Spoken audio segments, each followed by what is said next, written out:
आपल्या सर्वांचे प्रियाच्या चॅनेलवर स्वागत आहे। चला तर मग चालू करूया आजची कथा। आजच्या आपल्या कथेचं नाव आहे सावत्र मुली सोबत केली मजा। मित्रांनो नमस्कार, माझे नाव किशोर आहे। आज मी तुम्हाला अशी गोष्ट सांगणार आहे की ज्यामुळे माझ्या आयुष्यात चार चांद लागले।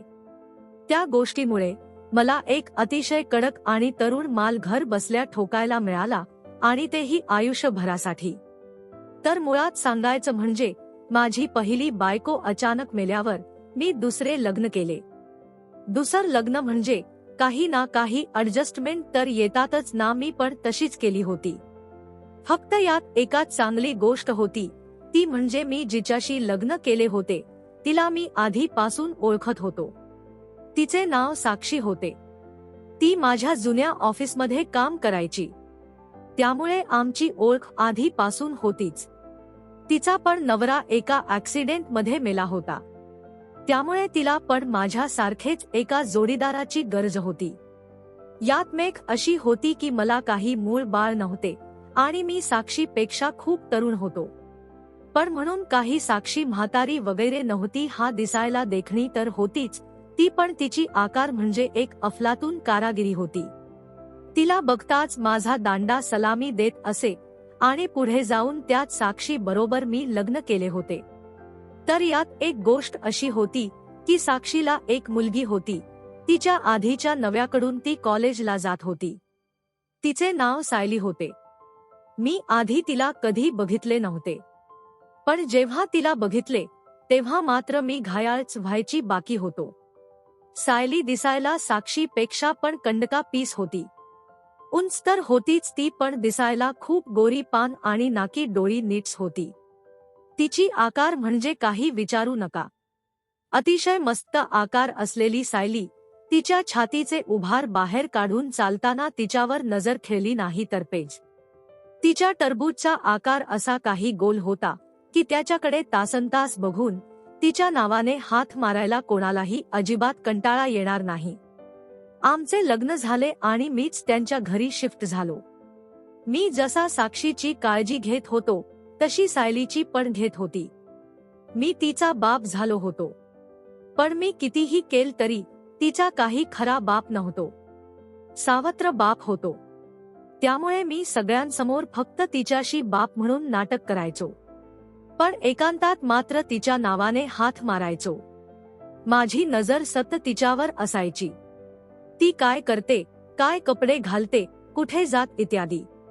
घरी कोणी नसताना मी सायलीचे आतील कपडे घेऊन त्यांना माझ्या तोंडाला आणि नाकाला लावून त्यांचा वास घेत तिला ठोकायची कल्पना करत असे।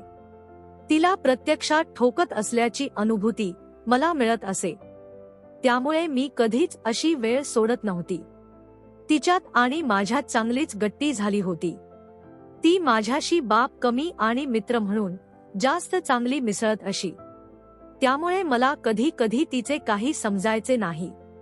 माझ्याशी बोलताना ती नको तितकी मोकळी राहायची, वागायची, त्यामुळे तर मी अधिकच तिच्या जवळ जायचा प्रयत्न करायचो। जमेल तिथे आणि जमले तेव्हा तिच्या शरीराला स्पर्श करायचो, त्यातून मिळणार आनंद मला सुखावत होता। मी जाता येता तिला चिमटा काट, हळूच फटका मर असे करायचो। ती पण मला तसे करायची, पण साक्षी नसताना ती असताना सायलीचे वागणे खूपच सोजवळ असायचे। ते माझ्या नजरेत भरायचे।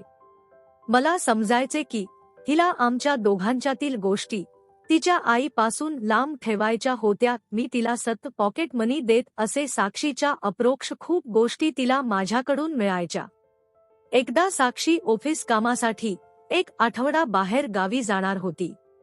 घरी मी आणि सायली दोघेच असणार होतो, त्यामुळे माझ्या मनात लाडू फुटत होते। सायलीच्या चेहऱ्यावरचा आनंद पण मला जाणवत होता। साक्षी गेली आणि लगेच सायली मला म्हणाली, किशोर आपण आज पार्टी करूया।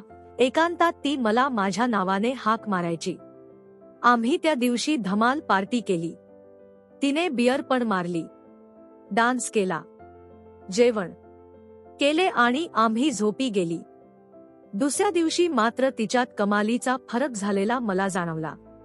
सकाळी उठल्यापासूनच ती माझ्या अंगाशी मस्ती करू लागली होती. त्यातच तिच्या कॉलेजमध्ये एका सेमिनारसाठी तिला शर्ट पॅन्ट व कोट घालायचा होता. तिने आजवर कधीच शर्ट पॅन्ट घातली नव्हती. ती मला म्हणाली, किशोर मला नवीन शर्ट पॅन्ट पाहिजे आहे आणि ते कसे घालायचे ते पण सांग मला. आम्ही नवीन ड्रेस आणला आणि तिला मी घालायला सांगितले. तिने कसे बसे शर्टला इन केले खरे, पण ते काही केल्या नीट होत नव्हते. मी मग तिला माझ्या शर्टला इन करून दाखवू लागलो, तरीही तिला ते येईना. ते बघून ती मला म्हणाली, यापेक्षा माझा शर्ट तूच आत घालून दाखव ना. ते ऐकून मी लगेच पुढे झालो आणि तिला म्हणालो, ठीक आहे, एक काम कर, तुझ्या पॅन्टची चेन आणि हुक काढ. तिने लगेच काढले. मी तिच्या मागे गेलो आणि तिची पॅन्ट खाली घेतली. तिचा शर्ट तिच्या गुडघ्याच्यावर थोडा होता, त्यामुळे तिची चड्डी मला दिसू शकली नाही, पण तिच्या गोया मांड्यांचे दर्शन मात्र मला झाले. ते बघून मी गरम झालो. मी अजून पुढे झालो आणि तिची पॅन्ट उचलली आणि वर घेऊन तिचा शर्ट तिच्या पॅन्टमध्ये कोंबायला चालू केला. माझा हात तिच्या पॅन्टमध्ये आत जाताच मला तिच्या जिलेबीचा स्पर्श झाला. शर्ट जमेल तितका आत कोंबताना मी माझा हात मुद्दाम तिच्या जिलेबीवरून फिरवत होती, त्यामुळे माझा दांडा कमालीचा कडक झाला होता. माझा दांडा इकडे तिच्या टरबुजीवर चिकटून मी रगडू लागलो होतो. माझी पाठ तिच्या पाठीवर पूर्ण टेकलेली होती, त्यामुळे आम्ही दोघे पण पूर्ण गरम झालो होतो. तिला माझा स्पर्श हवा होताच. त्यातच तिच्या जिलेबीला झालेल्या माझ्या हाताच्या स्पर्शाने ती अधिकच गरम झाली होती. तुझ्या शर्टची बटणे वर खाली झाली आहेत सायली, ती नीट लावावी लागतील आधी, असे म्हणून मी तिच्या शर्टची बटणे सोडायला सुरुवात केली. एक एक करत सगळी बटणे मी काढून टाकताच तिच्या छातीची आंबे टणकन बाहेर आली आणि मला खुणावू लागली. माझ्या हातातून तिची पॅन्ट केव्हाच खाली पडली होती आणि ती मोकळी होण्याच्या मार्गावर होती. मी तिची छाती मागून घट्ट पकडली आणि जोर जोरात दाबायला चालू केली. ते भावनेने प्रचंड वाकूळ झाली होती. तिने तिचा हात मागे घेतला आणि माझा दांडा पकडून त्याला हलवायला चालू केले. तिला मी झटकन माझ्याकडे वळवले आणि तिच्या तोंडात माझे तोंड घातले आणि तिच्यावर किसांचा वर्षाव चालू केला. तिला किसिंग करताना मी तिचे ओठ चावत होतो. माझा हात तिच्या छातीच्या उभारांना रगडून रगडून कुस्करत होता.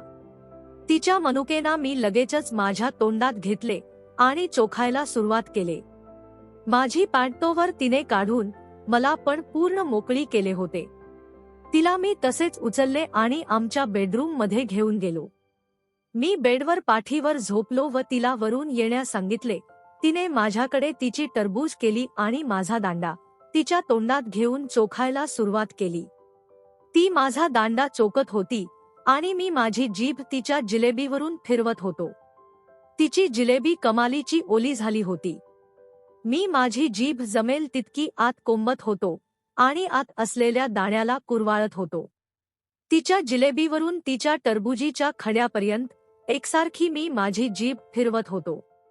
त्यामुळे ती अधिकच गरम होऊन माझा दांडा प्रचंड ताकदीने तिच्या तोंडात घेऊन त्याला चोखत होती. खूप वेळाने मी तिला बाजूला केले आणि तिला बेडवर झोपवून तिचे पाय फाकवले. तिच्या फाकलेल्या जिलेबीत मी माझा भलामोठा दांडा कोंबला आणि तिच्यावर काच काच करत उडू लागलो. प्रचंड वेगाने मी तिची जिलेबी मारत होतो. काच काच करत मी तिला ठोकून काढले. अखेरीस मी माझा दांडा बाहेर काढून तिच्या तोंडात दिला. तिने त्याला चोखायला चालू करताच त्यातून करत पाणीचा फवारा बाहेर आला आणि तिचे तोंड पूर्णपणे माखून गेले. सगळे पाणी पिऊन तिने पुन्हा एका माझा दांडा चोखायला चालू केले. अवघ्या क्षणात तो पुन्हा तयार झाला. मी सायलीला पुन्हा एकदा ठोकून काढले आणि मग कुठे आम्ही दोघे थोडे शांत झालो. साक्षी येऊपर्यंत मी सायलीला दिवस रात्र ठोक ठोक ठोकून काढले आणि तिथून पुढे आयुष्यभर मी तिला ठोकत होतो. तिचे लग्न झाल्यावर पण तिला मी नियमित ठोकून काढत होतो. तर मित्रांनो, आजची कथा आवडली असेल तर अशा छान मराठी कथांचा आनंद घेण्यासाठी आपल्या चॅनलला सबस्क्राईब करून बेल आयकॉन वर क्लिक करा. कथा शेवटपर्यंत पाहण्यासाठी तुमचे धन्यवाद. कशी वाटत ते कॉमेंट करून